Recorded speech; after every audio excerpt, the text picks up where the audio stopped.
Luego en el 86, a los 4 meses, me asesinan el otro. Él se llama Nelson Cañón Trujillo. Eso fue a las 8 de la mañana. Todo el pueblo miró. Entonces es cuando ya el ejército se tira de la camioneta. Entonces lo acorralan ahí. Y cuando ya le pegaron los primeros tiros, los rafagazos, él cayó. Al río botaron los tenis. Entonces él apareció encima de una carpa militar, las botas militares, una pistola y una granada.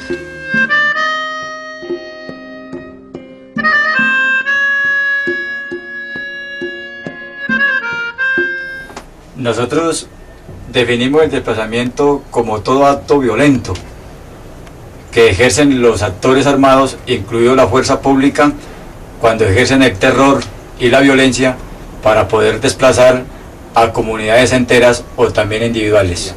Colombia ocupa el segundo lugar en el mundo en desplazamiento forzado. Implica dejar la tradición, la cultura, el entorno, implica dejar abandonados muchas de nuestras pertenencias, la tierra, o sea, nosotros somos muy apegados a la tierra. El desplazamiento forzado es un crimen de lesa humanidad para la población desplazada. Nosotros definimos el desplazamiento en ese término, crimen de lesa humanidad. El desplazamiento implica varias secuelas. La principal de ellas es lo psicológico.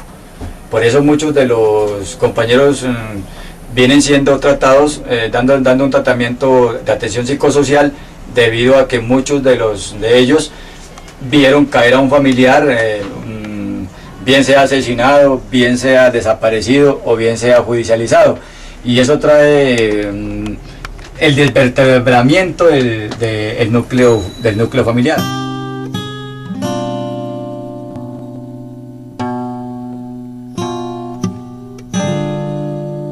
La tierra para nosotros es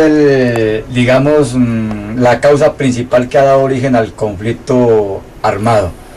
La tierra para nosotros es la esencia, es el apego al territorio. Nosotros hemos dicho que cuando nos sacan del entorno, del territorio, se pierden muchas cosas. Por eso nosotros seguimos siempre firmes en nuestra consigna de un retorno con dignidad y garantías. La tierra para nosotros representa, es un todo, y un todo es lo cultural, lo social, lo tradicional. Esas tierras quedaron abandonadas y hoy en día están siendo cultivadas con palma africana, el palmiche y monocultivos. Es el caso más patético y patente, es el caso de la región de Urabá, donde más de 6.000 hectáreas están siendo sembradas y uno de los mayores accionistas es el alemán. Y en contubernio, digamos, con algunas multinacionales y como Banacol, Banades, que hoy en día son los principales accionistas de esas tierras.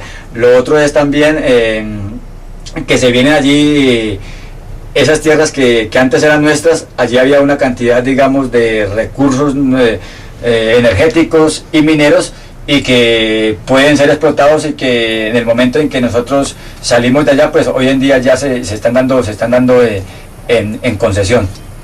Los derechos humanos, primero que todo, son universales, lo cual quiere decir que son para todos los seres humanos, sin distingo de raza, religión, sin distingo de ideología política. Son universales en cuanto a eso, además son inherentes al ser humano. Eso quiere decir pues que no se puede renunciar a ellos. Otra característica es que son incondicionados, lo cual también quiere decir que no tienen condiciones, que no hay unas exigencias desde el Estado, desde las otras personas, para que se nos respeten nuestros derechos, y además son imprescriptibles. Imprescriptibles en el sentido de que están con nosotros desde que nacemos hasta que dejamos de existir.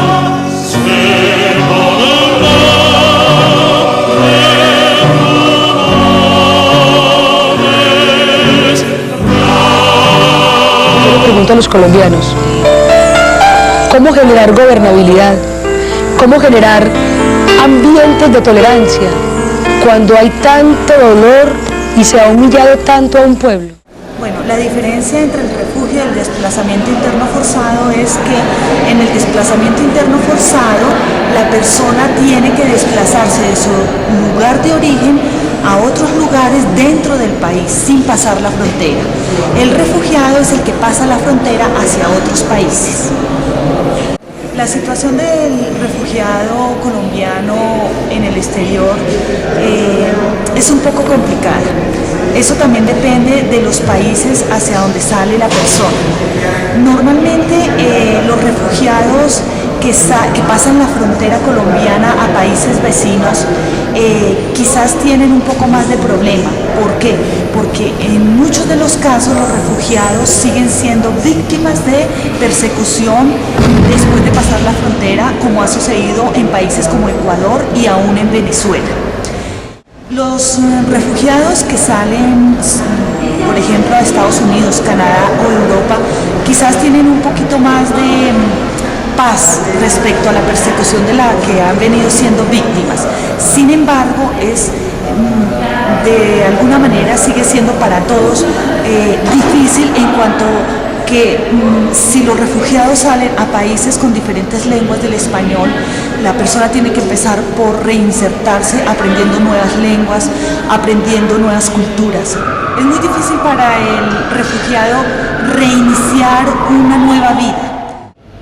En principio, los violadores de los derechos humanos son los estados, a través de sus agentes, porque ellos son los que tienen la responsabilidad jurídica tanto sobre el plano internacional como sobre el plano nacional de garantizar el goce pleno de estos derechos. Los actores no estatales no tienen responsabilidades jurídicas en materia de protección de derechos humanos. Ellos no están llamados, no están investidos del poder suficiente para garantizar el respeto de esos derechos. Por tanto, no podrían ser traducidos a la justicia internacional para responder por presuntas violaciones a esos derechos. Lo que pasa con los grupos no estatales, por ejemplo, las guerrillas, es que ellos estarían en posibilidad de infringir el derecho internacional humanitario, es decir, el derecho de los conflictos armados.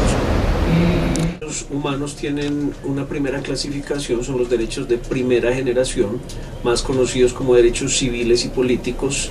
Estos derechos surgen precisamente en la transición de las monarquías absolutistas hacia la modernidad, y son especialmente los derechos a la vida, los derechos de libertad, el derecho a la igualdad.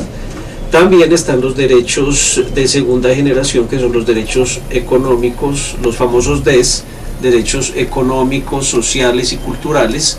Estos derechos surgen precisamente a raíz del capitalismo que se presentó en algún momento en la historia de la humanidad, en el cual pues se tenía la teoría del dejar hacer, dejar pasar. El Estado no se comprometía realmente con esas demandas de las ciudadanas y los ciudadanos, y entonces también se le exigió al Estado unas pretensiones en términos de derechos a la educación, a la salud, a la vivienda, el derecho a la alimentación, por ejemplo.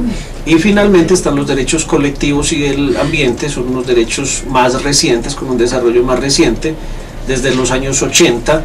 Esos derechos pues surgen precisamente a raíz de todo el tema de la globalización, de la autodeterminación de los pueblos, y colectivos también porque son derechos de poblaciones, como los derechos de los jóvenes, los derechos de las personas de la tercera edad, los derechos de las mujeres, y a su vez también pues son unos derechos importantes en términos de que ya se tienen estipulados en nuestra Constitución política. Mataron a Lucas, anciano y ciego, para que en medio de la oscuridad de sus ojos no viera el relámpago fulminante de la muerte. Mataron a Beto, el mudo, para que no pregonara a los cuatro vientos, con la velocidad de la voz que le fue negada, la presencia de los asesinos.